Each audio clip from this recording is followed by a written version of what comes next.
Let's talk about a big beast of a pocket knife today. This was loaned in from Peter over at Therapeutic Edge. Thank you very much. I think it's the last one I have of his to film, and then I can give back. And I totally spaced it. I saw him at a gun show yesterday / knife show. Him and Women Carry Knives had a booth. And had I have been a thinking man, I would have filmed this yesterday before I went to the show, and I could have taken the knives to him and saved me $15 in shipping. But I am not a bright man. So here I am the day after filming this last knife that he loaned me, this SOG Seal XR. It's actually kind of cool. I don't want one, but it's an American-made beast of a folder. Locks up super solid. It's a barrel lock, access lock, whatever you want to call it. They call it their XR lock. S35VN. We'll go through some of the specs here in a minute. And I like almost everything about it except that hideous pocket clip. I'm so sorry. I have to be honest with you guys. The pocket clip kills me. It works well enough, but wow, does it need to be like almost a half an inch thick or wide and have SOG all over it? No, it doesn't, but they did. The lanyard hole actually goes through the pocket clip tip there.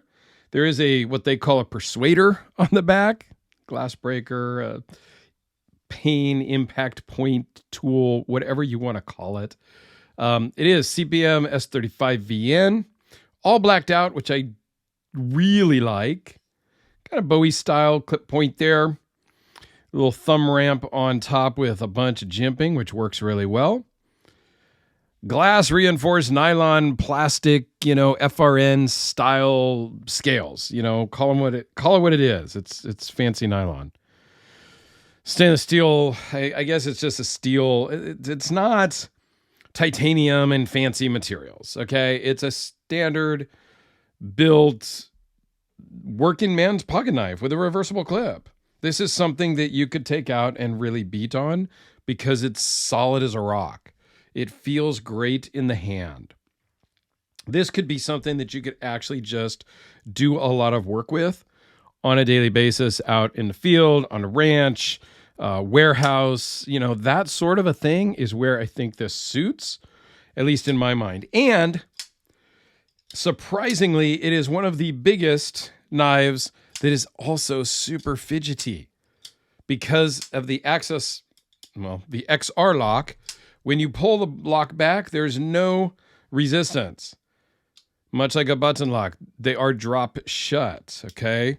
On a frame lock or liner lock, when you unlock it, there is still some resistance and pressure from the frame lock or from the liner, depending on what it is, right?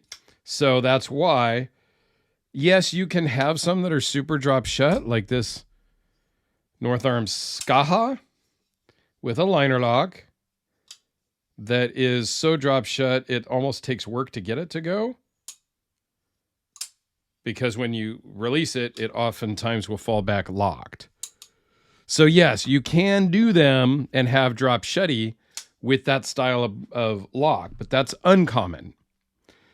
With a access lock or a barrel lock, you can actually deploy the knife and retract the knife using the lock. So it's super fun. This is the biggest fidget knife that I've handled, and I think it's super cool. That's why I took it from Peter at lunch to bring home and show it you guys. So, talk about the specs. It's 5 1/4 inches closed. So it is a big boy, and it takes up some real estate in the pocket. It's 9 1/8 inch overall, 3.8 inch blade with a 3.6 inch cutting edge. The blade thickness is pretty stout at 0.185, overall thickness of 0.706, and it weighs in at a whopping 8.3 ounces. Compare that to this 3.6 inch blade VC Edge interface at 1.5 ounces. Yes, it's different. I would not go and pry somebody out of a car with the interface.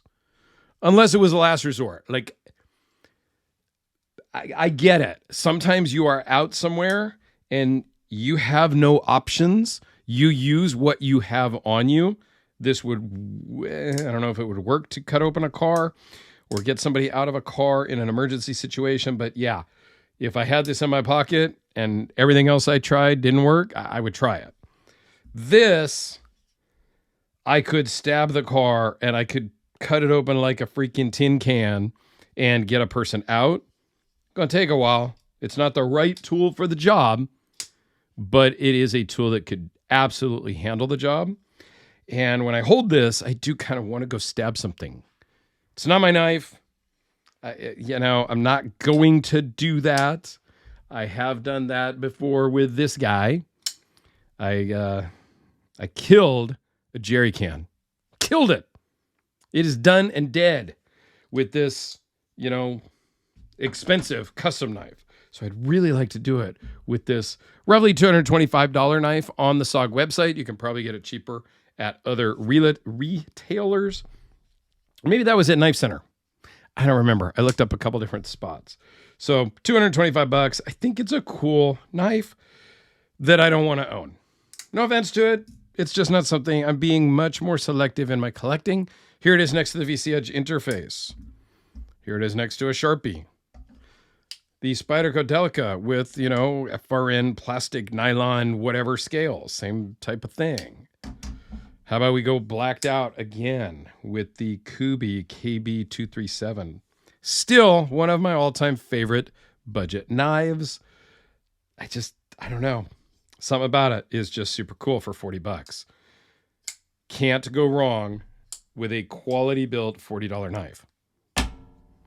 I don't know. What do you guys think about SOG? I know I'm going to get some comments about people that just don't like the name or they've heard bad things. Whatever. Let me know down below. I would appreciate it. Because the interaction, I think, is very cool. I'm also going to put a link to a Therapeutic Edges channel up over here in the corner, one of the corners, because since I can't beat him in subscribers and views and all of that, I'll just promote him and team at Therapeutic Edge right here. What can I do? Can't beat him? Join him, I guess. So there you go, Peter. Have my subscribe. Let's go. Let's push him up over the top because, well, he deserves it. He puts out some great quality content. So check out those videos in the corners and have a fantastic day.